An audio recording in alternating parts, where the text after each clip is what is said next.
All right, here we go. What's up, everybody? I'm the Cryptid Huntress, Jessica Jones. Welcome in to a glitch in the Matrix, where things get glitchy right off the bat every single time. What's up, y'all? Thanks to everybody who's in my chat today. All my moderators that are here. What's up, y'all? It's good to see you guys again. We had quite a doozy of a week last week with our shows. We had a good time. We did part 2 of our vampire series. If you guys missed that with Jimmy Payne and James Rink, y'all please go back and watch that. And also, I had the Vic Cundiff on the show here at Glitch in the Matrix last Wednesday. So if you guys missed those shows, please go see them. Also, I had a great show over at Space Out Radio. I had Javier Morales of Cryptid 559 in the house. We had a great show. We talked about all the cryptids over in Fresno, California, and Yosemite National Park. So y'all go check that out too. But today we have something completely different. We're talking about giants today, and I've got my buddy Dr. Wu in the studio with me today, and he is a former employee of the Smithsonian. So I think he might have some answers for us. He's got some very interesting information. I actually joined him on Eric's show, Paranormal Highway, who's in the chat. Hey, Eric. And I joined him on that show. We talked about time travel a couple of weeks ago, and Dr. Wu brought up some information about some bones he had handled. And I was like, oh man, I'm going to bring him on the Cryptid Huntress show over here. So if you guys would like to follow along with all of the things that I'm doing, I do have a website. Oh, let me pull that up. That's the cryptidhuntress.com, where you can find all of my shows. If you missed one, you can go back and find them all right there. Also, the events that I'm going to be speaking at, including the Molina Bigfoot Festival. That's in November the 19th, I believe, down in Molina, Georgia. Y'all come see me. I think my whole team's going to be down there. So that'll be a good time. Okay. Well, what else do I have? Oh, Patreon. If you guys would like to support what I'm doing, I have a Patreon. It's the Cryptid Huntress. Thank you for all your support thus far from everybody that's part of my tribe over there. And my shop is War Woman Goods. You guys go check it out if you get a chance. Okay. All right. Well, without further ado, let me read a little overview of what we're going to talk about today and give a short little introduction for Dr. Wu. America's giants and the alleged cover-up of their existence by the Smithsonian is what we're going to be talking about today with anthropologist and former Smithsonian employee Robert Wood, aka Dr. Wu. We're going to be exploring the mystery behind the giants, the reasons of their possible disappearance. It's said that North America was once ruled by an advanced race of giants, but also the Smithsonian has been actively suppressing the physical evidence for nearly 150 years. Allegedly, I always got to say allegedly, thousands of giant skeletons have been unearthed at Mound Builder sites and caves across the continent, only to disappear from the historical record. While working with the Smithsonian, Dr. Wu had the opportunity to examine the skulls and bones of these giants, found some of the interesting anomalies to the specimens. I'm going to tell you guys where to follow him. Robert has a really cool YouTube channel. It's Robert Wood over on YouTube. So you guys go check that out. We'll pull it up at the end of the show. And maybe my moderators, I know Eric's in here. Y'all go ahead and put those up in the chat for everybody to see. Also his Patreon, that is Robert Wood and Bear Grease over on Patreon. Y'all go check it out. Please help me welcome to the show, Dr. Wu. Oh, okay. Yeah, here I am. Okay, I'm awesome. I'm here. You're awesome. My face on. All right, here we are. Okay. Hi. Take Woo! What's up, Dr. Wu? Man, you know, with a name like Dr. Wu, you're gonna fit right in over here at this channel. I'm just saying. It's Wood. It's Wood, and However, when I was in England, they were just saying "woo" all the time, and I'm like, "Well, okay, well, I'll just knock off the and just put WU and just say Doctor Woo." I don't know. It's being silly. I love it. It works. I love it. Well, it It fits. works. Yeah. It Woohoo. does. It does. Well, I had a blast. Woo, I know. I like the woo because we're all about the woo, especially on Spaced Out Radio, where I have a show every Saturday and Sunday night. I am That's 100% woo camp. Okay. Yeah, Yeah. absolutely. Yeah. Yeah, but Yeah. man, okay, so I got to hang out with you and Eric over at Paranormal Highway, and we got into some cool conversations about time travel, time machines. I Yeah. mean, you even built your own time machine, hadn't you? Yeah. Yeah, I actually did. People think I'm lying, which is fine. I would too. If anybody said something like that, I'd be like, you're full of it. What did you use? How did you do it? Tell me the logistics of how you did this. I mean, you smashing particles? I mean, what's the time machine look like? Yeah, I built a stupid version of one. Yeah, actually did. I made a video on it. I'll probably put it out on my birthday on October 17th. I usually put it out every on my birthday, that video that it shows the whole thing. It shows in fact, I'm working it and I'm showing people how it works. And yeah, it's kind of cool. It's an old it's a Korean War generator that they gave to the the Chinese made it and gave it to the North Koreans during the Korean War. And so me and my dad bought one, and it's a hand crank, and you can, if you take it apart and basically without going into mechanics, take the governor out, it could throw a serious charge, like a lot of power. Like I powered. Oh. You can power. I'm like, how did they come up with this? Is brilliant, man. So the soldiers would wear them. The North Koreans during the North Korean War would wear these backpacks. They were this portable generators that you can crank. You take the backpack off, you fold them out, and it turns into a sitting bench. And you sit on it, you put it together, and you hand crank like this. And you can power up a whole lot of stuff. And there's this magazine that me and my dad used to get called Shotgun News. And this was during the time when everybody's buying, they had cash, they call caches, weapons, parts, pieces from old war stuff, and cache. Like cache, yeah. In the back of the old Shotgun News magazine, also in Soldier. I'm not French, but also in Soldier of Fortune magazines, they were selling these old surplus things, and me and my dad got one. And then I had it in my garage for a long time. And so when I joke about finding particular things down at the water's edge and I brought it back, I wanted to throw some power on it. See what it does. Because I had a rad meter from the Museum of Flight, because the gauges, people don't know it, but World War II gauges are radioactive. They're highly radioactive because they're up, high altitude, bombers, whatever. They had gauges that glowed in the dark. They didn't have the technology they had now. So they have gauges that glowed in the dark. Well, everything in the gauge is radioactive. That's why it glowed. And so when they would glow in the dark, though. Yeah, cool. So when they drop off gauges and old plane parts at the Museum of Flight, you had to approach them as they are it could have a leak. You can get cancer. I'm surprised there was a lot of, probably statistically, if you look it up, a lot of pilots had cancer. Oh, they all smoked. No, they didn't smoke. If they had a broken gauge, if their gauge was cracked for whatever reason, they were exposed to pure radiation. And back at that time, they didn't think of anything bad. They had radioactive toothpaste, women had radioactive makeup. Yeah. They drank radiation, right? They drank radiation. We still do, I think. Yeah. Probably do. Yeah. Now we just brush our teeth with radioactive toothpaste and stuff. You know what I mean? We're way above the times now. I mean, it's exactly.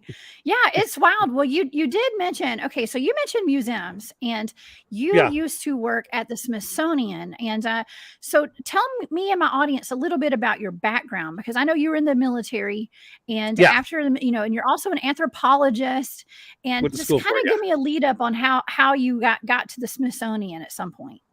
Okay, so basically, there we go. So in a nutshell, so the Smithsonian has multiple different jobs. They have, it's a government's job. So they've got lots of different jobs for lots of different people with lots of different degrees. But in particular, if you have an anthropology or a paleontology or I'm an emphasis in archaeology, you can apply for specific jobs, but you also have to have security clearance.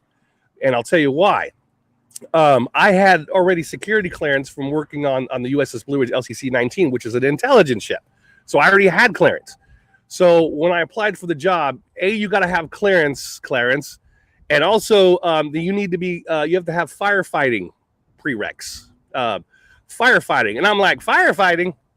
This is Smithsonian. What do you need firefighting at the Smithsonian? So one of the qualifications was firefighting, and I found out why.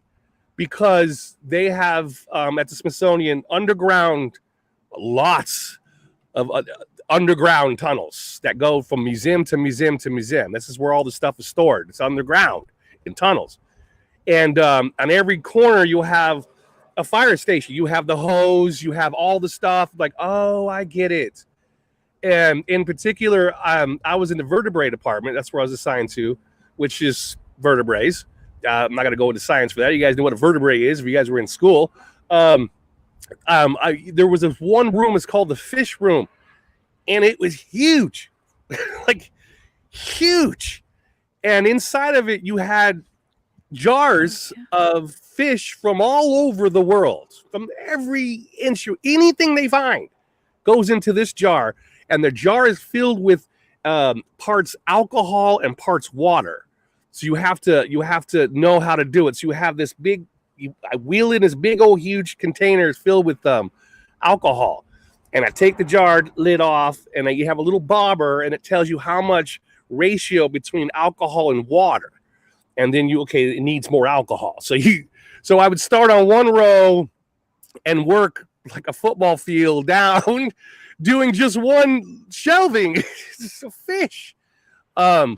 And we even had, and a lot of fish and a lot of aquatic, wonderful things that you guys would never even imagine exist in the ocean. Like, what is that? What is this thing? Oh, nobody knows about this. What is this weird? I take the lid off. I take a look at him. I put the bobber in. He needs more alcohol. It's what he needs to keep him preserved. Put the lid back on. Check the label. Make sure you got to have a cat number. You have a computer. You make sure the cat numbers, everything's okay. Because back at the time, they used to write in ink. So the category number, the cat number, it's like like a book. You have a book with anybody. So you'd have to write it down, make sure everything's legit, and then move on to the next jar. It could take forever. And that's just one room. And then there's also the other vertebrae rooms and other bones and other things you get to look at. And in those rooms, try to give you guys a visual. You have a table, a sorting table, okay, and you have these tubes that are vacuum tubes. They come up, they come down, you pull them down, and you pull all the bones out, and you have to clean them, the dust off them, because bones will shed. They will become covered in dust, and that's bad. So you vacuum the box that they're in, you vacuum all the bones, you check each cat number, you make sure that bone belongs in that box with this species or whatever, is that nothing got contaminated and mixed in, put it back in there and I wore the lab coat, and that's what I did in those rooms. I also did long-term storage where I had to run a CO2 tent. It's a big tent. It's like any tent you would see camping, but it's all sealed off, and you place the artifacts inside of the tent, zip it up. You're in a full whatever suit. Hit the switch and it sends CO2 inside. Yeah, well, because you got CO2. And CO2 will kill any living microbial, bacterial, or anything around that artifact in that tent. So you just store all random things in the tent, turn it on, leave it there for like a week and a half, open it up, climatize the whole thing, everything's ready to go. You open up the tent, you bring the artifacts out, and then you move it into another room. And this room is a long-term storage room, which is exactly what you guys, to give you an idea, like the Indiana Jones, when they go to that big warehouse in the middle of nowhere, and they got these crates, and then the Ark of the Covenant's in a crate.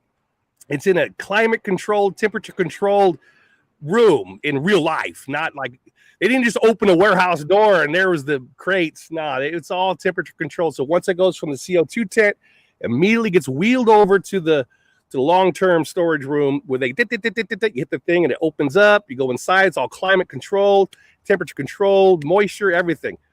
And there's nothing but artifacts on shelves, things you guys can't believe. Like, wow, this is heaven. This is kind of cool. Yeah, that's kind of what I did. So I worked. Well, I mean, I want to ask you. Well, I wanted to ask you, like, what's the weirdest thing that you ever saw? But it sounds like there's a whole lot of weird stuff down there. A whole lot of stuff. It would have to be so there's a personal one for me, a section in this warehouse. It's in Sootland, by the way. It's in Sootland. I'm not going to give the exact. I'll just say Sootland. The coolest thing I've ever saw was, for me personally, my middle initial is Theodore, and I'm named after my grandfather, Theodore, he got named after Theodore Roosevelt. And Theodore Roosevelt was famous for his teddy bear, the teddy bear, Theodore Roosevelt teddy bear. And he was a famous trophy hunter. And he's a trophy hunter, right? No big deal.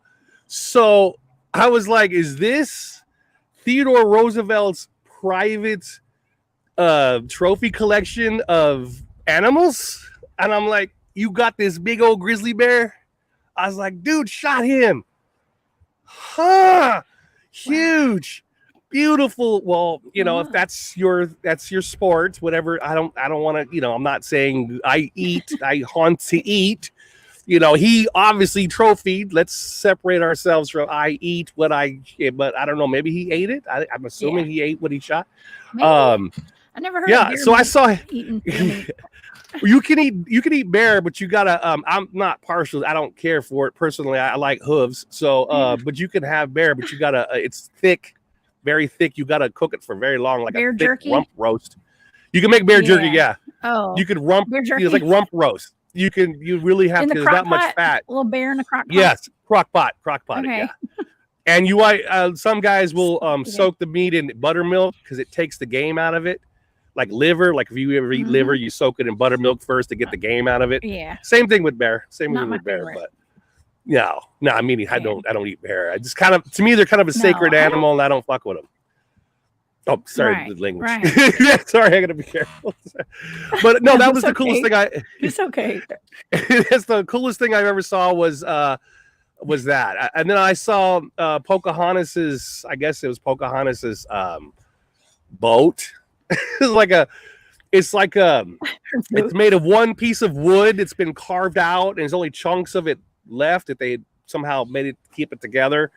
It was a canoe, and I'm like, no way. So that was Pocahontas's canoe. So I got to walk around and look at all this. Yeah, I got to see all kinds of wonderful. When I worked at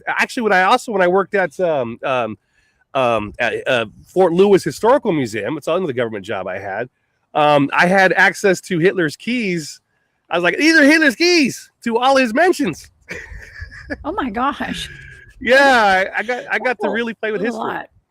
Yeah. Oh my gosh. So you've really experienced a lot and gotten to, be a part of American history and world history, Yeah. And that's a beautiful thing. I believe my parents went up to the Smithsonian Museum in DC, I believe, when I was a kid. I'll always remember them going there. I didn't get to go. I was too little, but I remember them going, and a lot of people in the cryptid community, we kind of have a bad taste in our mouth for the Smithsonian because we hear about the lost giants and all this stuff. It's like the Smithsonian and the Vatican. No offense, y'all. Yeah. But but it seems as though they take a lot of our history and they've hidden it from us and then denied it.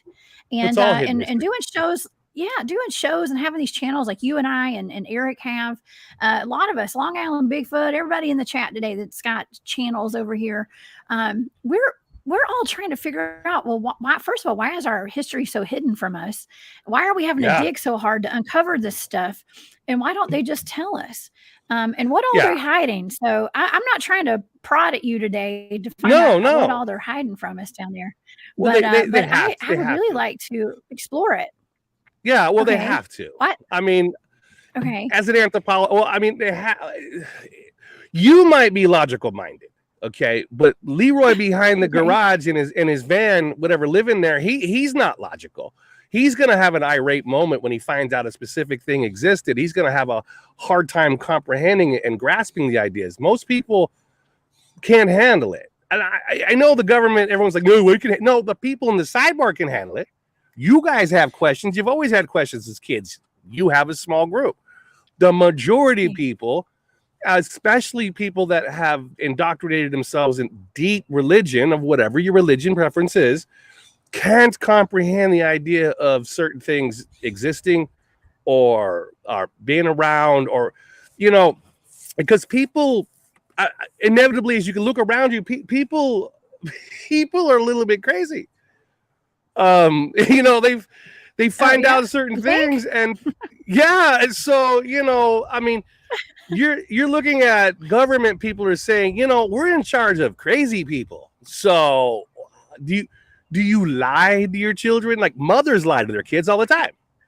Wives lie to their husbands all the time because they can. They're supposed to.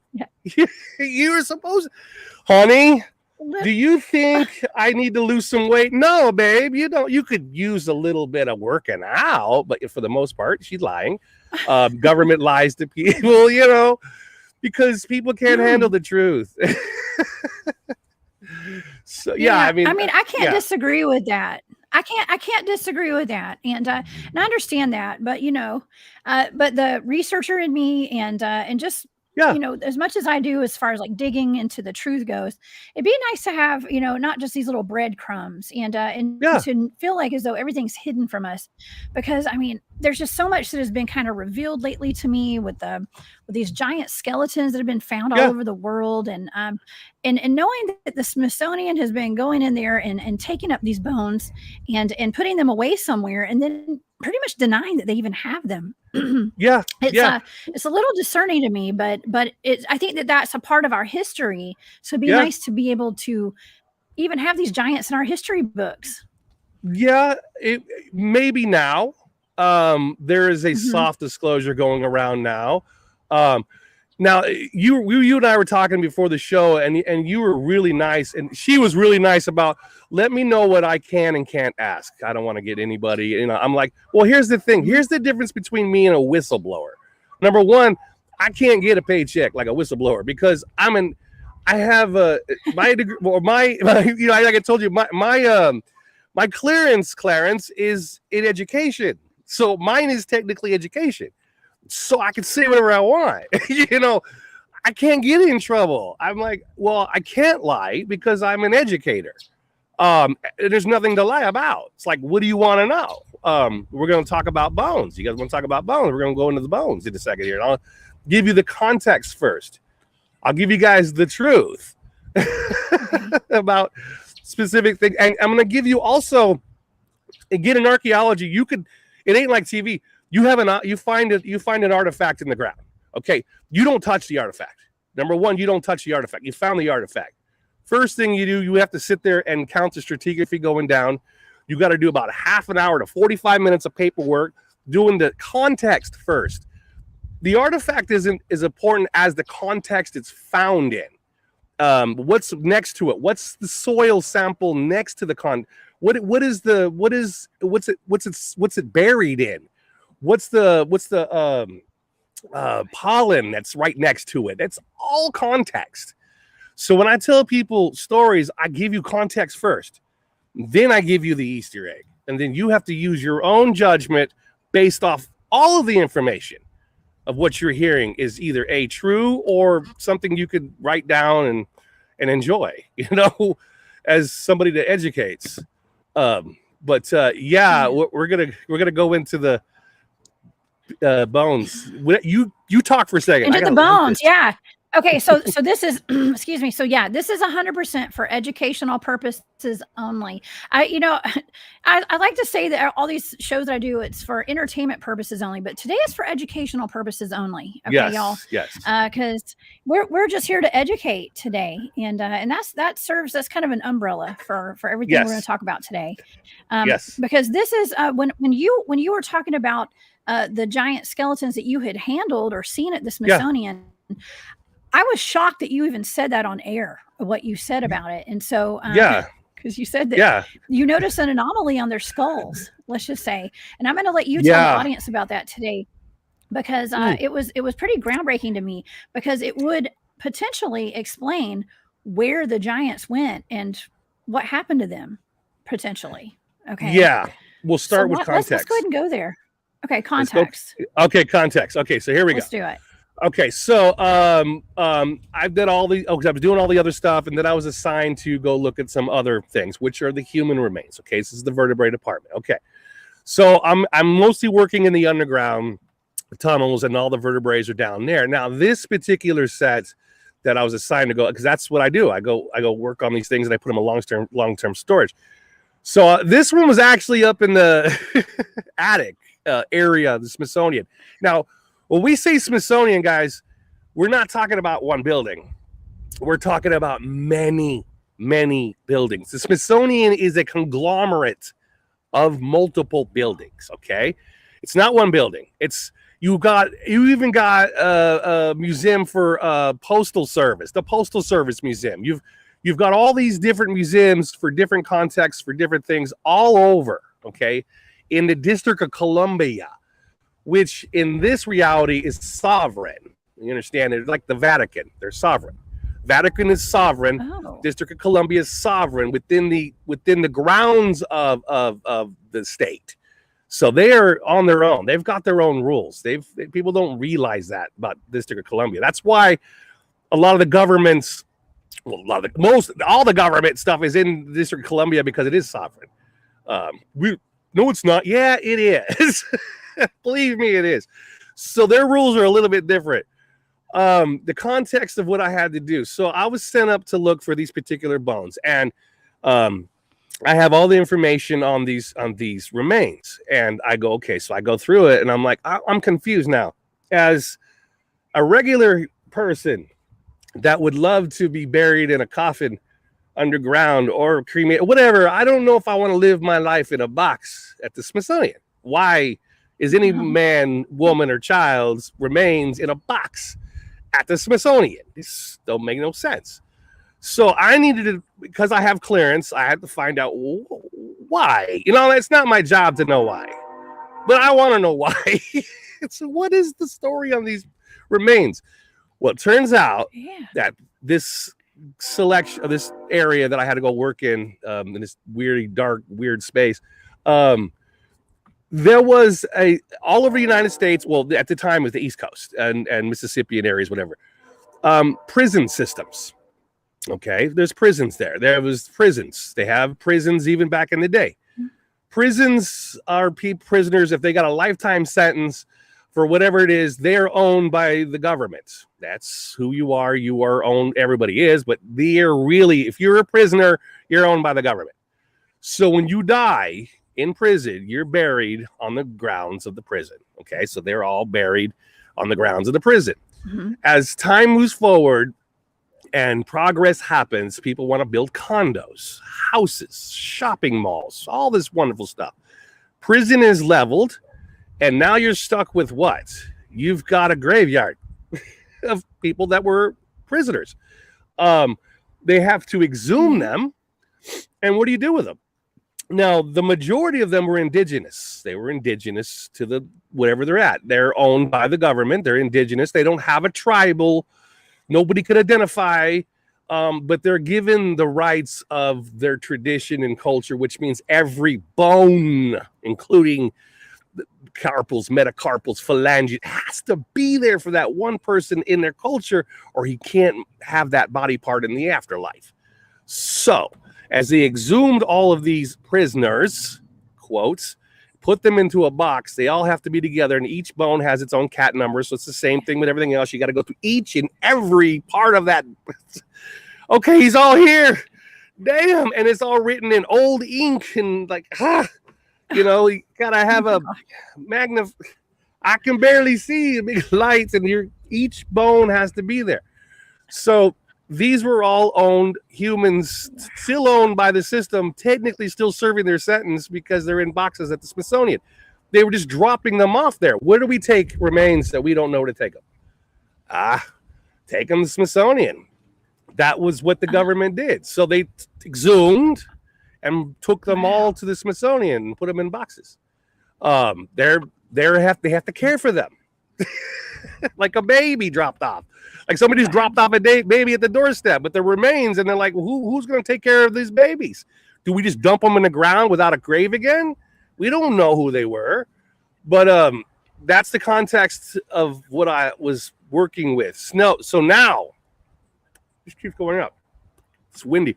Anyway, so now I'm going through all the boxes and I'm cleaning them up, and I'm noticing some unusual skeletons that are a little bit different than the other average skeletons. Now, to give context again, I don't want to say them all because they might be considered racist now when you use certain anthropology terms, but you have, I'm going to use it, Mongoloid and Mongol, okay, so Asiatic, whatever, scientific skeleton. No, this is scientific words, okay? Scientific. Yes. Okay. And you have Caucasoid, which is the Northern European, blah, blah, blah. Skeletal structures, a different chin, a different everything. The teeth are different. You have to give it a category name. From the Caucasus Mountains, the Caucasoid. It's where, I guess, Noah's Ark landed in the Caucasus. I guess they have it now. They say that it's up there now. People have found the Ark. Like, oh, Caucasus Mountains. So that would be like Caucasians, right? Like Caucasians, like white people. Caucasians. Is that what? That's where Caucasian came from. Yeah. Okay. Caucasian is where it came from. Yeah. Remember each. You're a Caucasoid. It depends. I'd have to see your teeth. See how much Caucasoid. I don't know.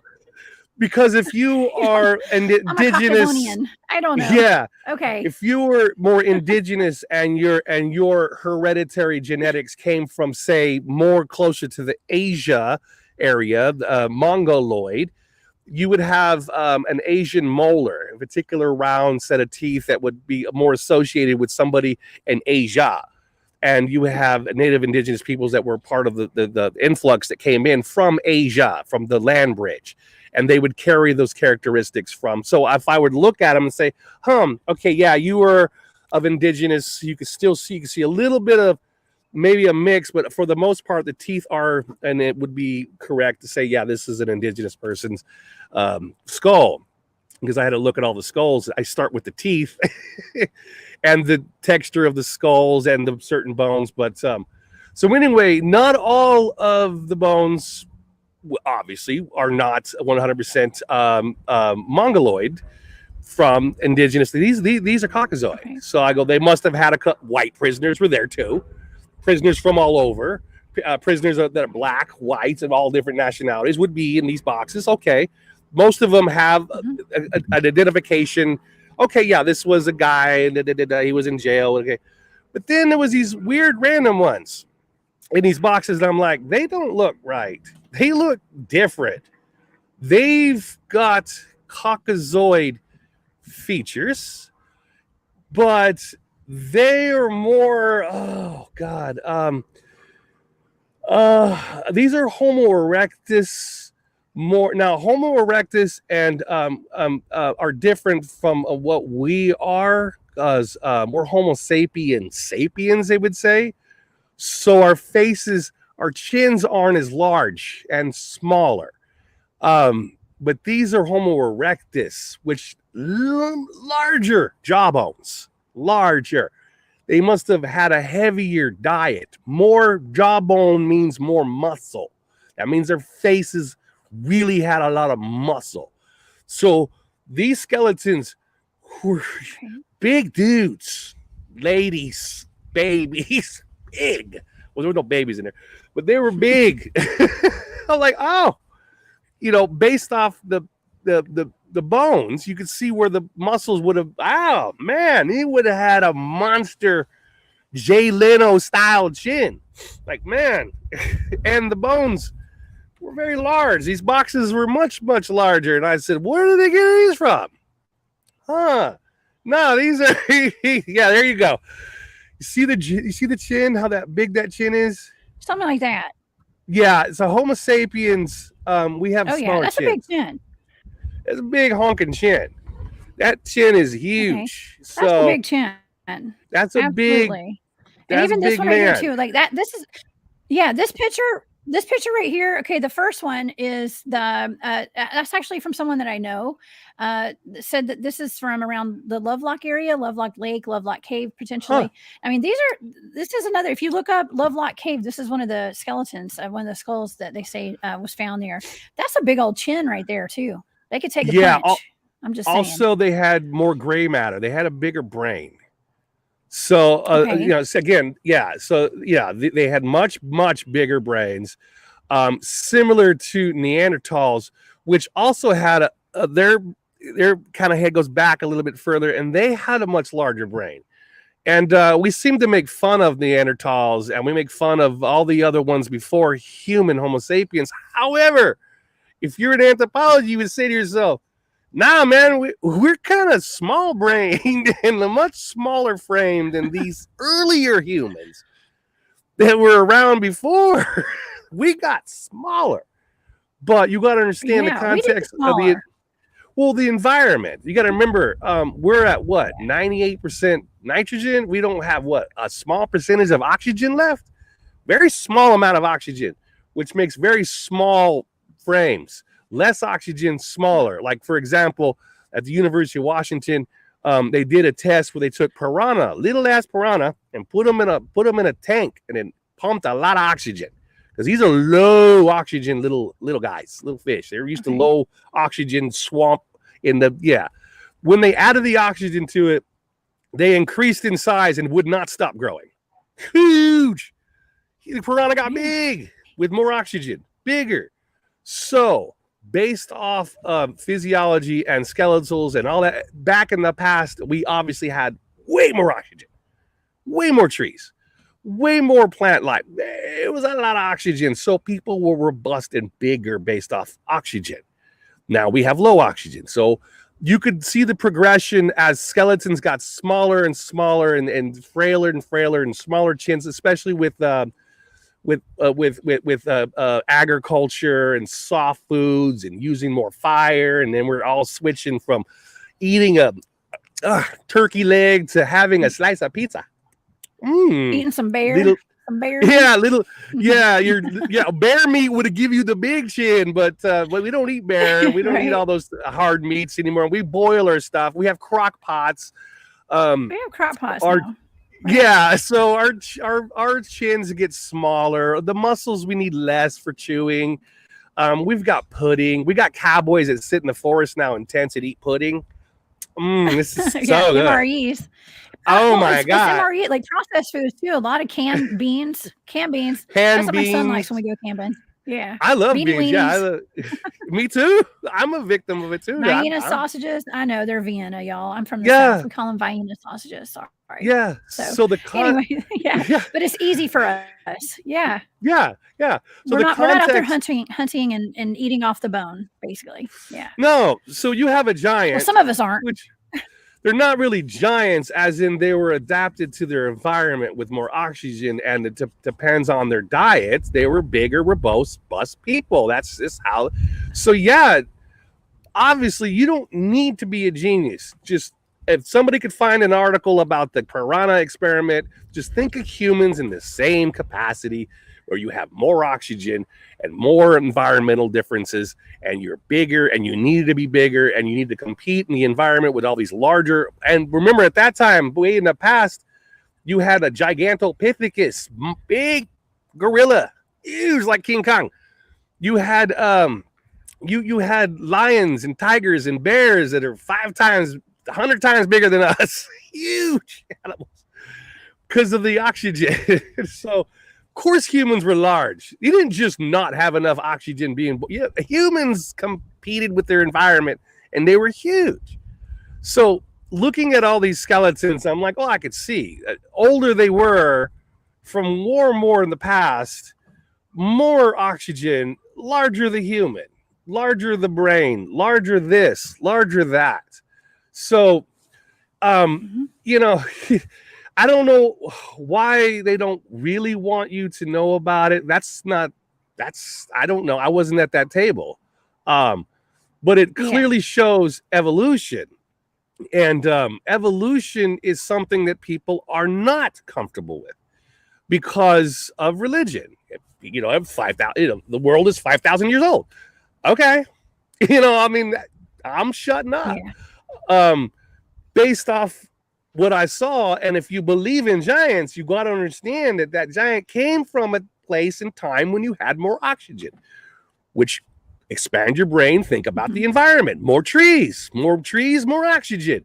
More plants, more oxygen. Oceans had much more because the majority of oxygen comes from the ocean. Oceans were much more filled with plankton and living things and producing more and more oxygen. The place was filled with it.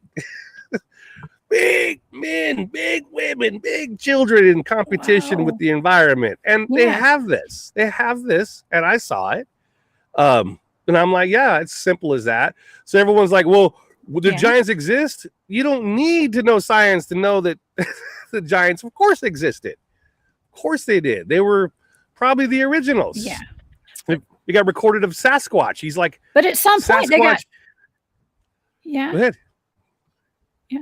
Oh, sorry. I think there's a little lag on my computer today. So there's okay. So but at some point they got a lot. We got smaller. We got a lot smaller. It's almost like I don't know how gradually that happened, but we did get small. I mean, I'm bigger than my great grandparents. I know that for sure. Like at some point, I mean, I'm 5'8", so I'm pretty tall. I mean, I'm not super tall, but I'm average. And so I used to sleep in my great grandparents' bed or great grandparents, and I had to like extend it out because my legs didn't fit, and that was when I was in high school. Okay, so I feel like I'm getting taller, and I come from a long line of very tall people on my mom's side of the family, though on that side. But at some point we got a lot smaller. Well, what's your blood type? I'm not going to say that. Well, I just did a show on vampires, so I'll tell you after the show. You're an RH negative, aren't you? You're an RH negative, aren't you? Yeah, I'm not going to say that's why you're. Well, you carry the gene. You carry the gene because you carry the gene for tall. I'll tell you later. Yeah, I know. Okay. I am too. Maybe. So I'm an RH negative too. You carry a tall gene. I call it the red gene. You carry the red gene, which, you know, I mean, and this is a theory. Okay, so let's not take it to the bank. These giants were all reds. They all had red hair, like red hair.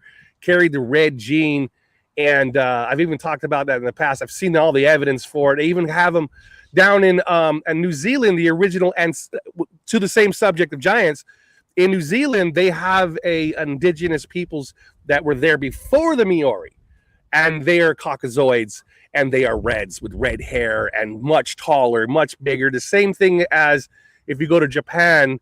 And certain the Ainu were also reds, very big men, full red beards, long red hair. You go to China and you look at their mummies, big monster mummies, red hair, carried the big gene. These what's left now is, you know, what we're genetically brought down to as a Bigfoot hunter that I know I go out with, name's Bear Grease. His number one joke is about Bigfoot because he's not stupid. He's a real hunter. And he's like me as a man. You look straight at the dude's junk. You look at Bigfoot, you go straight for the junk. It's not big. It's little. It's big. 7 foot, 8 foot dude has he's little. That means, let me slow this down now. In the world of science and procreation, that means that even though he's 8 foot, whatever, he can have an interbreed with, say, a Homo sapien female. You understand? Bigfoot can inseminate in procreation because of his an genital anatomy side. lesson today too. I like that. Yeah, because that's our biggest joke. Bigfoot, and we hear about that. Well, I mean, but we do hear about that. You know, okay, so take for instance the story of Tsukalu up in North Carolina at Judacola Rock. There's Tsukalu was some people say he was a giant. Some people say he was a giant Sasquatch, but he had a human girlfriend. Okay. Someone that he would kill deer and take them to her and her mother for sustenance, you know, as gifts basically. And that they were lovers. Okay. And the funny, there's some funny like drawings, artist renditions of that, but they say that was a true story. So Well, yeah, interesting. We hear about that more. I hear about it more often than not. Yeah. Yeah, based off the size of his genitalia, he's compatible with whatever this is created him in a big whatever's way. However, based off his genitalia, he's easily able to, he's a baby Gerber. He's got a baby Gerber down there. It's like, oh, you can mix with the local female because you're not going to hurt her. That's true. So these big old dudes are they're not John Holmes, I'll tell you that. These guys are actually compatible with regular human or Homo sapien females. Whatever is hominid, this hominid, we use a general word as hominid, can and is compatible with human females. And I imagine the female is compatible with males and procreation. So there's probably some interbreeding that went back and forth. I would imagine, I don't know if a man would be interested in a very large female Sasquatch, but it's up to him or it's up to her. I don't know. Well, I mean, you hear about, like, is it Zana that was out of, I think it was in Europe or somewhere. Zana was used for breeding purposes, I guess you could say. I think she was Russian. I think she was Russian. Russian, that's right. She was Russian. Yeah, Russian, yeah. Yeah. And she was used for breeding. So, I mean, that's right. So we hear about this. And that's not very common, but we do hear about it. So it could totally, it's a thing, y'all. Okay. And she actually has a line of children and grandchildren and great grandchildren that are still living to this day. Okay. Yeah. So there is interbreeding. Yeah. Amongst this wild people, all of it. The wild men, the wild women. Yeah. All of it. Okay. We are nothing but a product of bottleneck genetics and mixed breeding and breeding here and breeding there, trading wives because you have to in nature, because you don't want to have that particular disease, or as you would get in, say, if brother and sister, you guys don't, I don't need to go through the whatever's for this one. It's not good for children. They're going to carry very bad genes unless you trade your daughters or sons off to another group where you can have some positive genes. You want to always keep the genes flowing in a positive directions, and that means keeping it out of the family. That's why the royal family, all of them, all have blood diseases. They all have blood, like, Anastasia, going back to the czars, and the little boy with the blood disease, and all the Rh negative, whatever royal families kept it within the Rh negative lines, and they've all got problems. They've carried the diseases down. It's incest, cousin to cousins, first cousins, sisters to brothers. I'm like, oh no, man. And this is all done for that. This is all done for religion. That's not ever good. No, now that's done for ritual and religion, as in. The regular people did it for stronger children to work farms and work fields. They married their daughters outside the group. That's how you're supposed to do it in nature. They kept it in close. Real close. Too close. That's why you got kept it in the family. Was it the madness family. Of the madness of King George, where he was insane? He's like an insane king. Like, if you go through the history of all the kings, a lot of them are insane. And sterile. A lot of sterile. If you keep inbreeding like that, it's a lot of sterileness. However, I myself must have come from some, I would say the word is not to be insulting, a bastard, which means somebody along the line found somebody else, because I'm an RHO negatives, but there's no sisters bearing and brothers in my family. Thank God I'm healthy and strong. So let's all shout out to the bastards out there. Yeah. They're the healthy ones. But yeah, I went all over the place. Wow. Give me some questions. Yeah. I was okay. No, I was going to bring it back around, because what really stood out to me when you were talking on Eric's show, you had mentioned about the skulls, and they had an anomaly, and I wanted to get to that before we leave today, because that's what blew me away, and I really would like to touch on that a little bit, because you said that there was it could point to how they died. Remind me, because I have a short-term memory, because you said they had bullet holes in the back of their skull. Yes, they had bullet holes. You said they might have had bullet holes. They have holes. They have holes in their skull. However, there's a difference between, okay, now if you ever shot a rifle, and I imagine you have, and anybody's ever shot a rifle, you know how a bullet exits or enters a skull. So these weren't bullet wounds. These were carved circles removed from the skull, which, going back to context again, this is the Smithsonian, and that means they're sampling parts of the skeleton. And it's more common than not, they would use the skulls in the extras boxes. These are the extras. They're pulled out of, the context where they came from. They'll go in there and they will remove parts of the skull. They will drill circles and remove pieces of the skull to look on the inside, to check for carbon dating, to check for what did they have for lunch, all the stuff that made up that thicker. They have a much thicker skull, much thicker. So there was a lot of holes in the skulls, and I'm like, what's going on with the holes, man? Like, these look like they have been drilled with a drill. I used to work construction.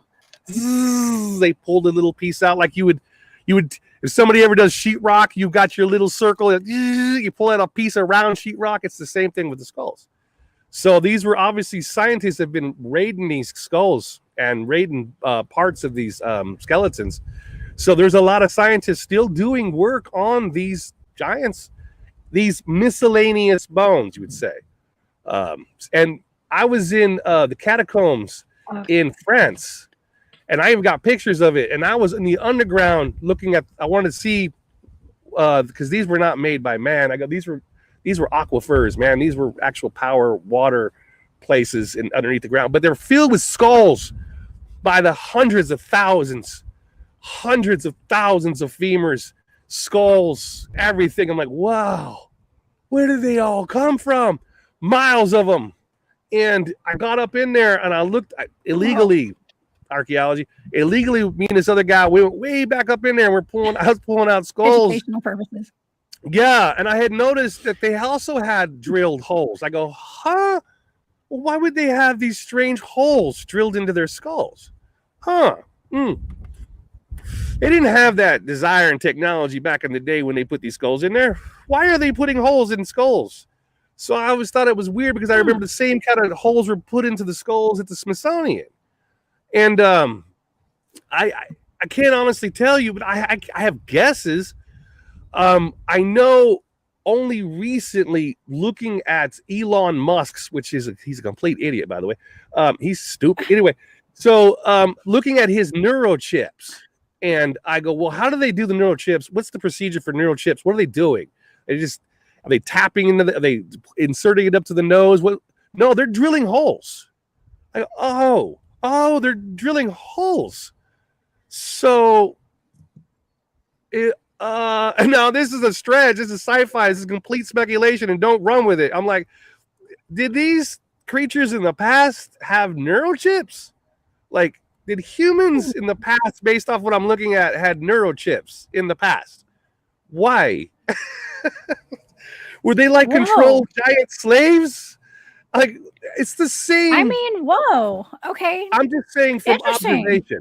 Yeah. Okay. All right. Okay. So that I've got like a million things running through my head right now. Okay. Go for it. Because I do believe that we are not as advanced technologically as we were in the past. Okay. That's just my opinion.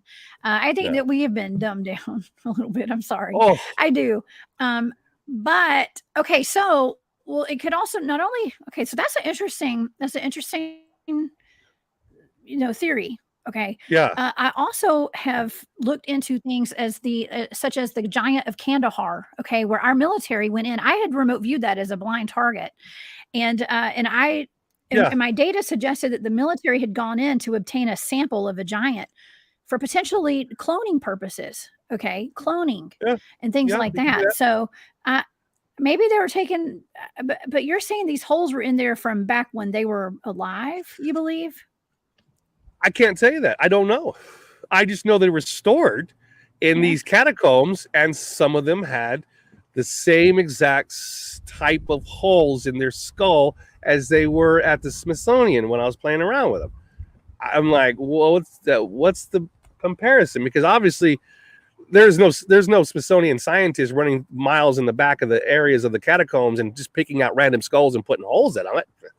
I mean, are they? They can. It's plausible. They're just randomly picking, but it's just unusual to me. Like they would have these holes, so many of these holes, and it was only like I'm trying to figure out why. And then I saw Elon Musk's little brain chip thing going on. I said, "Oh, they put holes in there." It's almost similar to what I was looking at in the caves. Huh? That's a neurochip. Then who's doing neurochips back in that time? What the hell's going on? And why are there so many? It's like, was there a mass extinction? It looks like something you'd see in the what's that? The movie where Arnold Schwarzenegger comes back in time, Terminator. It's like a Terminator kind of a thing where they had all the vehicles are running over thousands of skulls and there's bones everywhere. It's like, can't be this many people who just died from the plague, and not this many people. This was a mass extinction of some sort, and some of them have holes in their skull. So what the hell? Okay. I don't know. I mean, it's really seriously, it's food for thought. If nothing else, it's food for thought. Yeah. If I've learned nothing else, I've learned that our history is not what we're taught, and there have been several mass extinction events and human resets. Okay, human resets are a big topic. I know Brown Dwarf's in the chat today. He and I have done shows on the Cabbage Patch kids, the orphan trains, the incubator babies, all the great resets and the mud floods and all that stuff. I mean, there's just way too much that this is hidden from us, basically. So, well, I saw evidence of the mud connection, floods. though. Well, I saw. Okay. I have a theory. I have a massive theory on that one. And it goes back to where I was just talking about. I was in the underground of the whatever tunnels in Paris. There's lots of them deep in the ground. Now, outside of the skulls and blah, blah, blah, let's go back to geology. And I'm looking at the walls, and these walls were obviously they were made from water. This is water. Like if you go fishing as a kid, you go to you guys are in there, you're picking up the rocks, you see the weird shapes, and you're standing on you're looking for trouts and catfish, whatever. You see how the water shapes the rocks. It smooths them out nice and smooth and beautiful weird shapes depends on the water flow of the hydro, whatever's, So this was obviously, and I looked at the wall. No, this is hydro. This was made by water. Okay. But there's no water in there. So where did the water go? So it seems to me like there was a technology used back in the day, and this is just me saying it, and Eric and I did a show on how they built the pyramids and how they carved specific things. Well, I can't say it 100%, but it appears to me they used some sort of compressed water jets. And if these tunnels were filled with lots of water, and if you take water down to a fine little thin line, you could have a water laser, is what they call. We have them now. You could shape metal. You can make anything with a water laser if they've somehow utilized hydro power to run everything based off all these water tunnels. And there are canal systems. I've been all over Europe. And I was mostly working on following the canal systems. I said, how is it there a canal system here? And what's the history for this canal system? Well, this lord got some people together, was sanctioned by this king to build these canals. I said, bullshit. Oh, sorry. No way. It's like, no, this was not built by a bunch of guys with a shovel. No, these were built way before they said that they were built. These are canal systems with heavy flow, which also come from the underwater tunnels, aqua systems. I said somewhere along the line, the pressure inside of these tunnels, these hydro systems, gave out and exploded up. So I followed the evidence. I said, mud floods came from the undergrounds. It was no heavy rains like in the Bible. It might have been maybe some rain come down and was enough to somehow seep into the ground to cause these tunnels, these aqua tunnels, these hydro systems to explode. So you had water from above and water from below, and you would there's nothing but would create mud and more mud because you got water coming, just like in New York when the rain comes down. You guys see all the man covers blow up with water coming through them. Same concept, but this happened. Now I saw the evidence for these hydro systems underground. I'm like, this is made from water. How would you know this? Because I fish. I'm a stream fisherman, and clearly you can see what water carved this. That you don't need to be a genius. You just need to be a fisherman to see this. Wow. So No. mud floods Yeah, probably came from, you just got to know how yeah, water flows, right? yeah. So I would imagine that these Yeah. exploding like man covers, but they and then killed hundreds of thousands of people, probably in the mud, swashed out, all nasty, and then eventually they did a big cleanup. And what are you going to do with all them skeletons? Just put them into the empty, already empty water chambers. Just stuff them in there and make it look Oh my pretty. Or gosh. organize them. Just get the bodies off the surface because it's not good for the environment to have all this, decay because it brings bugs, flies, disease. Human bodies are poisonous, man, bad. So after they collected all the whatevers and they Wow. put the remnants where the aquifers used to be, where the underground hydro systems used to be. They just hid them in there, made them look pretty, and now they have tours. $5, please. Come see the Yeah. bodies underground. I mean, I have a skull.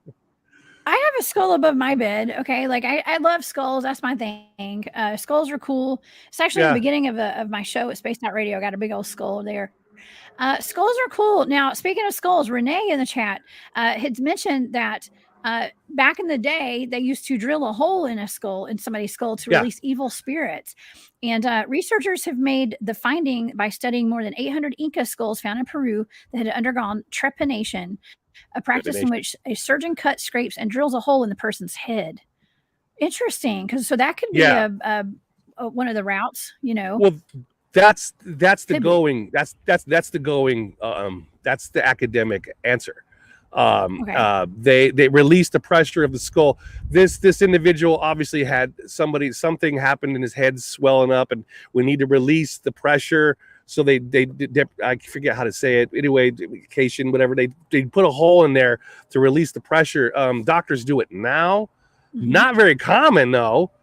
Not common at all. In fact, there's probably less. Yeah. I saw more in the past, but as Egyptologists would say, and I took Egyptology, there was a lot of that in Egypt, and you had pharaohs with the holes. And I go, oh, it's to release pressure. Well, how many pharaohs have got a head problem? Like, I know, right? Did Well, maybe they it's all for headache. I mean, yeah. I mean, maybe they just. That is odd. What you're saying is what academics say. It's for the headaches. Okay.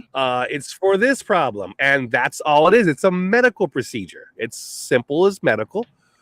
This person, but I'm like, okay, that's an answer. I mean, that works. That's what academics use now. It's to release the pressure. It's to save a life. It's to relieve for headaches. Okay, so that's what they do. They remove that. But I'm like, or somebody figured out silicon, and silicon stores information. And we just figured out that silicon it's in everybody's phone. Everybody's smart. Anything smart has silicon. That's why they have Silicon Valley. So it's just a little chip with cleavage, and so it stores information. So now you have Elon Musk doing holes into heads and putting in his chips and whatever is wiring up the brain. I go, Now it's not a difficult. You don't need to be smart to figure out how to use silicon because people do it now. Why couldn't they have done it back then? So maybe all these people had brain chips. I don't know. Oh my gosh. Yeah. I mean, that just adds like a whole new level to all of this. Okay. All right, Dr. Wu, you just went super woo today, and I love it because this is stuff that, I mean, it's thinking outside the box. Okay. And we have been programmed to believe everything we've, in our history books and things we've been taught. But I mean, it to expand our consciousness and expand our way of thinking is the way to figure some of this crap out, y'all. Okay. Yeah. And so I think it's just fantastic that you have even are able to go there and to expand our minds to just make everybody think a little bit differently than what we would normally think. We'd see a hole in the head. I mean, when you said a hole in the head, I was thinking they were executed. Okay. Yeah. So that's kind of, but now it's like a whole other level because there's just so many different layers to this. Yeah, in China, they've got the holes in the head too. Like, I guess they all had headaches at the same time, and just decided this is the best way to do it. send a pigeon over with medical information to China and let them know that to get rid of a headache, we put a hole in their head. I guess. Oh my gosh. Well, they could have lobotomies too, right? Like a lobotomy. That was kind of a thing back in the early 1900s, 1800s, right? Yeah, lobotomy would be a skill that Egyptians would know very, very well because of the embalming or the ritual for putting down somebody to go to the afterlife. They would take a metal hook and they'd put it to the, they gut it up to the, and they scrape out the brains through the nose, and they have to get rid of all the tissue and stuff before they could mummify somebody. So obviously somebody figured out that you could stick something up your nose and start messing with the frontal lobe cortex pretty damn easy. Any priest embalmer that's doing it, gets cadavers ready for the afterworld, can tell you, no, I can do an embalming if you want one. You got a live guy? I'll do him. Yeah, I got the same hook. I'll just bend it a different way and we'll just lobotomize this guy, and then I'll come back and finish these bodies. Like, what do you want? They had a great medical team. But yeah, they had lobotomy. Yeah. I mean, wow. You can do it now. You can do it. Okay, we've got the strange road up in here too. Oh yeah, I don't want to do it. That's the last thing I want. I don't want a lobotomy. But thanks though. Yeah. It sounds fun. But okay, so we've got Mikey and Bub. I don't know if it's Mikey or Bub, probably Mikey, but thank you for being here with the Strange Road. You guys go subscribe to Strange Road. Yes, Dr. Wu rules. Absolutely. Strange Road has a show tonight, y'all. So y'all go check that out. But yeah, there's so many different ways that this could go. I promise you, I actually thought we were going to get into a conversation about the giants potentially being executed or something today. So you never know what you're going to get when we talk about these kind of subjects. Because when I heard the holes in the heads, my mind went there. Okay. Well, no, you could and be so right, it's interesting that all these skulls. Yeah. You could be right. But all the skulls from all over the world have holes in them. What the heck but I is mean, going on here with that? You could be right also, though. So, like, if you're talking about you have one that's still alive, and you have a bunch of guys with rifles, and you have some big old coming at you. Yeah, a nice clean headshot would sure take this big guy down. I wouldn't imagine a body that big you just riddle them with bullets, and a good headshot would be. So, what you're thinking also could be true. There could be a head. I didn't see a head wound, but I imagine if I'm in a situation where I have a large giant coming at me, I'm not shooting towards the heart. I'm taking his head. So you were right also. So if there could be a skull that popped up and had a strange, now you can tell though. Now this is an entry wound from a bullet, and this is an exit wound from a bullet. That could also be true. So don't set yourself short on that one. Well, but you're right. But they talk about because we hear about the stories of the giants in Lovelock Cave, for instance. Yeah, and those giants were pretty much hunted down. I mean, they were a race of cannibalistic giants, they say. And what's the deal with all these cannibals or these giants being cannibals? And by cannibals, when I hear cannibal, I think it's like a human eating a human, right? And I do believe these giants had human DNA. Okay. But they're eating the little ones. Well, I mean, indigenous peoples in South America, and they eat monkeys. I mean, you've heard of people having monkey brains. People eat monkey. They eat monkey, and I mean, they're primates, and they eat monkeys. So a large, looking down at somebody small, this might be kind of like how Gargamel chases the Smurfs around. Like, oh, got one. I'm gonna eat this one. It's a regular meal. Right. So if you were somebody and whatever, culturally speaking, let me be sensitive. Culturally speaking, if one of your main staples was in fact a monkey, a primate, whatever, running around in trees, and you're kind of limited on food, well, they became the main staple meal. No big deal. I mean.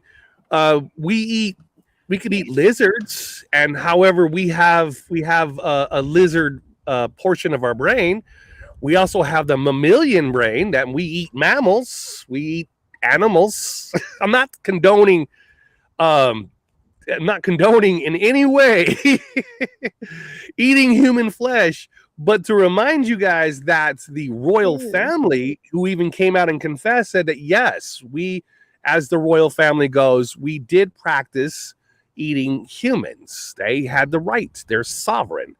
They can, and they can now legally, because they're sovereign.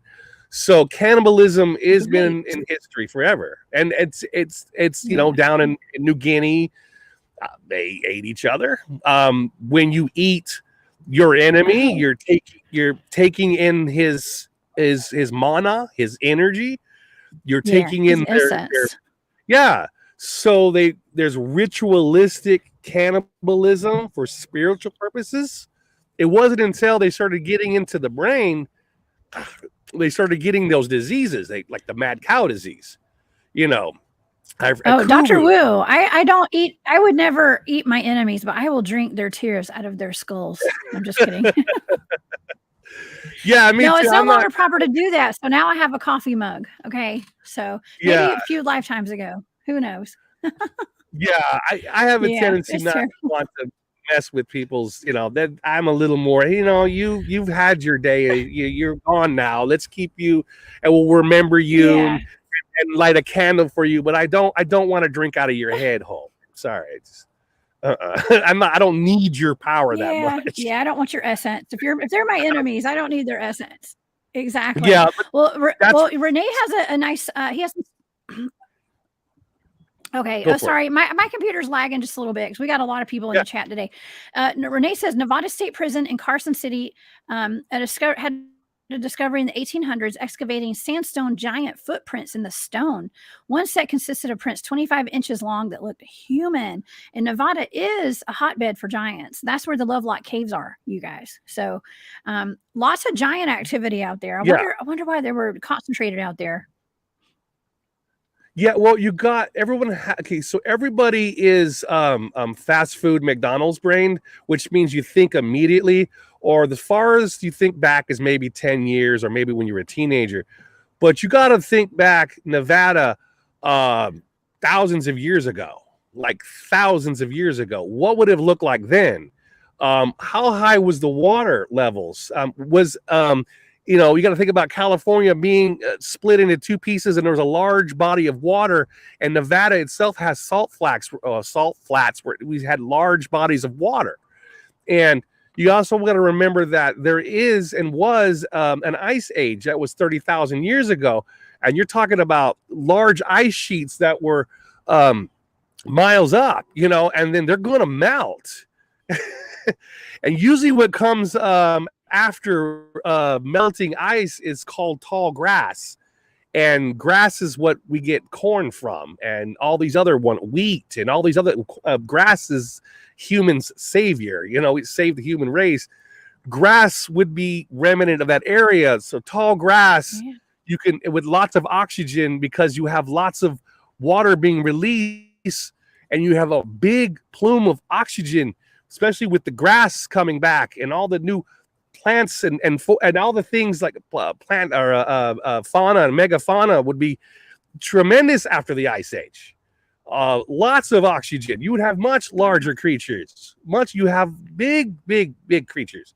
So that'd be a hotbed, and that's why they find a lot of dinosaurs in those areas. I don't understand why there's dinosaurs in the desert. Well, you got to think back a couple of thousand, if not a couple of million years, dude. I would say everybody now has a different environment back then. Yes, different topography, different environment. Everybody's a fast food thinker now.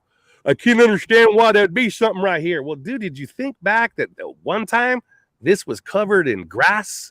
And before that, it was covered in ice. And before that, it was covered in what? You got to think back. And then think of the topography and think of the oxygen levels and the nitrogen levels and all the different gases and things how would you look? How would you think? Sorry, go ahead. Speaking of topography, speaking of the topography, so we have a lot of Indian burial mounds all over the United States, especially down here in the South. Okay, I know we've got at least 3. Oh, and Cat Chaser, thank you so much for that super sticker. Thank you. I'm trying to pull that up. We have Indian burial mounds. I have at least 2 near my house, maybe 3. Yeah. Okay, but we have the Etowah Indian mounds. I also have the we call it the Romeo and Juliet mound. I don't know the actual name of it, but it's in Helen, Georgia, and we also have the Mulgi Indian mounds down in South Georgia. I believe it's in South Georgia, Yeah. and we're by the end, I believe. Hey, I don't know if y'all can hear me. My computer is kind of getting jacked up here. But okay, so back we're under attack. We're under attack. We're always being yes, my stopped. computer is going haywire. Well, Eric's has the same thing happen during the show when Ron's on there. Everybody's like, everything's glitching now. Let's all take a break for a second because we're being messed with. You're not supposed to talk about okay. this. Well, yeah, my computer, my internet's getting a little low here. Okay. But okay, so we have all these Indian mounds. And the last time I visited the Etowah Indian mound, we have dogman sightings around these mounds. Okay. And it's very common to have dogman sightings around Indian burial mounds, which is very odd to me. But at the same time, I don't know if it's the land. I don't know if there's portals there. There's something to do with these Indian mounds. And when I got out of my vehicle at Etowah, I could hear the word, I could feel giants, like something just told me there were giants that walked this area at one point. So, and I think a lot of these skeletons may be coming from some of those Indian burial mounds. Is that what you know? Because you're pretty knowledgeable. Yeah, it's generally what we would refer to as the Mississippian culture. Okay, so we just kind of lump everything. And these snake mounds are not that old. However, there has been evidence found that I saw myself, which has what we'd call like a Phoenician alphabet or I'd say Hebrew. And some of the claims is that there was and is possible that you had a large European migration over here way back when, and some of them were probably Phoenician, which I don't like the word Hebrew, but they were Phoenicians and they were the conquering groups, and they had made their way here. And also snake mythology is high in their culture. So it would be a nice religious way of building something. And also again, with all the evidence showing now, even now, there was geneticists that came over to the Cherokee and the Creeks, and they did a DNA test and found that they have, in fact, they carry a proto, I'm going to use the word Phoenician or Hebrew gene. So it would go back to an argument that some people say, well, you're talking about one of the lost tribes of Israel. I said, well, yeah, theoretically, it would. I don't like the religious context for it, but yeah, it'd be a lost tribe.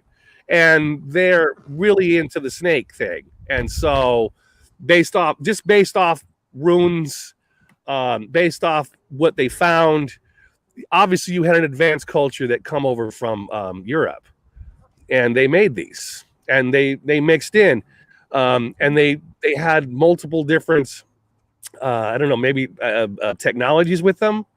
They were practicing technology because, there's a lot of technology it's gone now. We don't have it. And the Phoenicians had a lot of technology. They even have what they call the moon people that were recorded in those areas. You ever heard of the moon people? Yeah, they're like little, the little moon people are little small, round-headed, big eyes, always come out at night. Moon people that the locals talk about. There's a whole lot of different. Oh yeah, the Cherokee talk about them actually. Yeah, the Cherokee, which are some of the people that carry the gene that I will just use the word the Hebrew gene, Proto-Hebrew Phoenician mostly gene, and it's unusual. And also they were considered the civilized tribe, like civilized tribe by whose standards? They had houses, they had monuments, they had mounds, they had culture, they basically lived, they were from here, and they had been here for a very long time. And then when the Europeans came over with their conquest, who brought over all kinds of dirty blankets and all kinds of lovely things like animals that were not indigenous to the area, to passing off diseases because they slept in the same space as their animals. And like, oh no, we can't do that. And they devastate. And then there was an advancement, and I found there was a large push to get rid of the intelligent tribes. They moved them on the Trail of Tears out into Oklahoma territory. They removed all of them.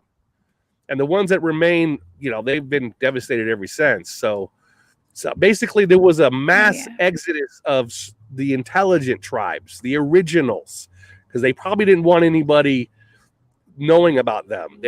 They were obviously had Caucasoid, because I was like, oh, this is a Mississippian. They have a lot of Caucasoid genetics. And they're what tribe? No, these are Caucasoid. These are Europeans. Makes sense that they would have the runes and the Phoenician alphabet and on rocks in the ground. I go, these are an early tribe of people that migrated over from the mainland Europe. Yeah, interesting. Oh my gosh. Well, they had also there's also. Okay, I'm sorry. Like I said, my computer's lagging just a little bit, so I'm I'm all over the place right now.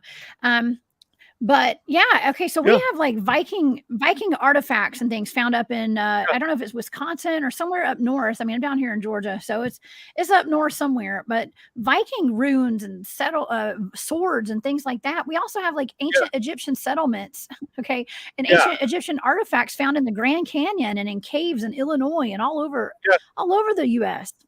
So whatever we've been taught is out the window in my book. I mean, I think some of it, most of it's true, but there's a lot of stuff that is hidden from us. And I think the Smithsonian plays a big part in covering a lot of this stuff up. Yeah. And I don't like, I mean, people don't get upset, but Viking is another word that they taught you to use. Viking means pirate. I as a historian, and Vikings can be of they're just pirates.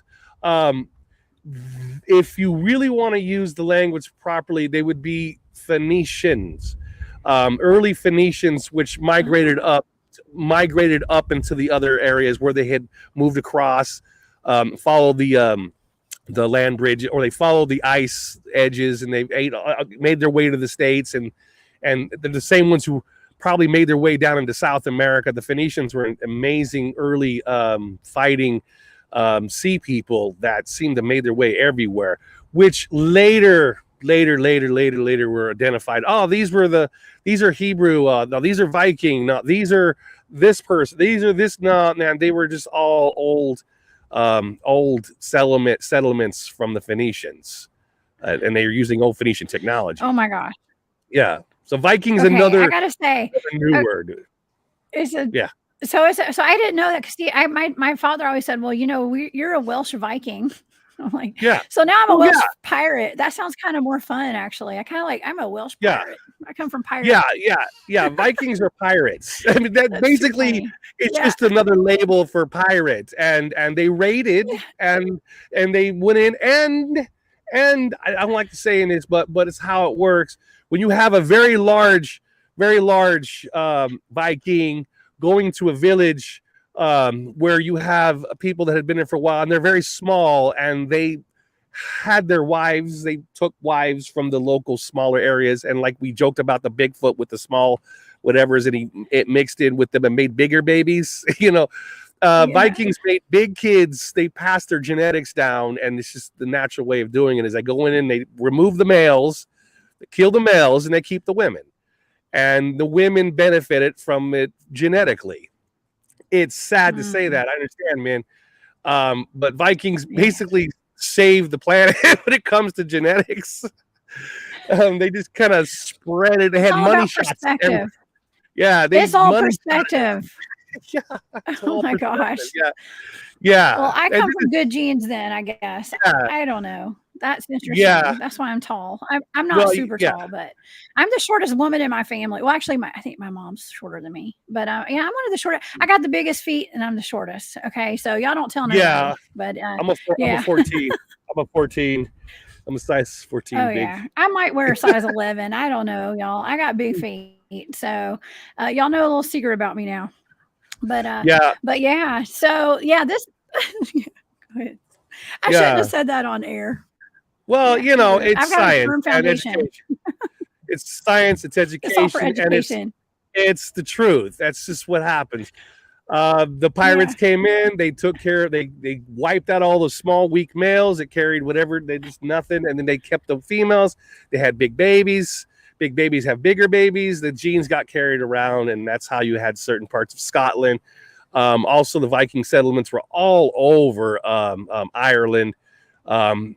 Very sophisticated, lots of technology. Again, and it goes back to the Phoenicians before the Vikings, which were pirate, and it goes back to the conquering people, the sea peoples. So, which we see evidence of them all over the back of this turtle. Like these guys made it everywhere. Like they were everywhere. Brilliant, brilliant seamen. Yeah. Yeah, and that's a lot of the evidence that I saw at the Smithsonian. Wow. Going back to that, I go, it's a Phoenician. Oh shoot, Phoenicians were here. Okay. Man, they made it. Big guys, they made it. Wow. So they're there too. Yeah. Well, okay. Well, but we see like in movies and TV shows, let's say for instance, like Game of Thrones or something, like a movie like that, or a lot of movies with Vikings in them too. They'll show giants like ogres, mountain giants, and things like that. Like they've been showing it. It's almost like soft disclosure. We've been seeing that for a long time in movies. Yeah. So yeah, they're just letting you know. They're letting you know because everybody is just a bottleneck genetic mutt. People are mutts. They're doing was it something in 23, all these genetic testing. Oh my God, I've got 1 part this, 2 parts that, 3 part no man, you're just a mix between everything. Everybody is past genetics, man. It's just everybody. It's just the roll of the genetic dice or whatever you got from whatever invader that came into your area. I mean, that's how things get passed. The earth is saved by invasion. It's genetically wipe out the weak, bring in the strong. That's just what history has always been. Oh, wow. And that's what it probably been. Yeah, but we haven't done that for a while. There's been no heavy raids except for staged wars. We have staged wars, but there's the old dynamics of what passing on whatever is gone. Now it's just death. Okay. Oh yeah. Well, we're living in a very strange time at this point. But okay, getting back to the giants. Giants. Where do the giants go? How do they disappear? What happened to the giants ultimately, Dr. Wu? Where'd they go? Because they're not here anymore, except for maybe in the NBA. We got a lot of tall guys playing in the NBA. But that's I mean, the dinosaurs died because it wasn't their time anymore, and they didn't have enough oxygen to live anyway. I would imagine these giants don't have. I mean, we're 98% nitrogen, man. So I mean, these guys have big lungs, and they were just going to die out over time because they can't breathe, they can't move very fast, they would be out of breath, they don't have enough food, there's not enough natural resources for someone that big. They're just not a species of hominid or human or whatever you want to call them that could live and thrive in an environment like this. They don't have enough resources. So to die out the way they did, I would imagine, because we have a limited lifespan of, we'll just throw a number out, 100 years, because our telomeres, basically the bookends on your DNA, erode fast based off our food, lack of oxygen, and all the wonderful things that would make us get old. They came from a time where their telomeres probably did not erode as fast, so they could be up to 900 years old. They can be 1,000 years old. There's recorded in all like literature about giants that could live up to 800 years, even within the Torah, the Bible, of all the religions. It seems that people of earlier times can live 800 years, 900 years, whatever. That's plausible because they had a different environment. And environmental factors could have contributed to them not having telomeres that rot away so fast. They can be old. And the older you get, the taller you get. It's the same concept as the piranha in the water.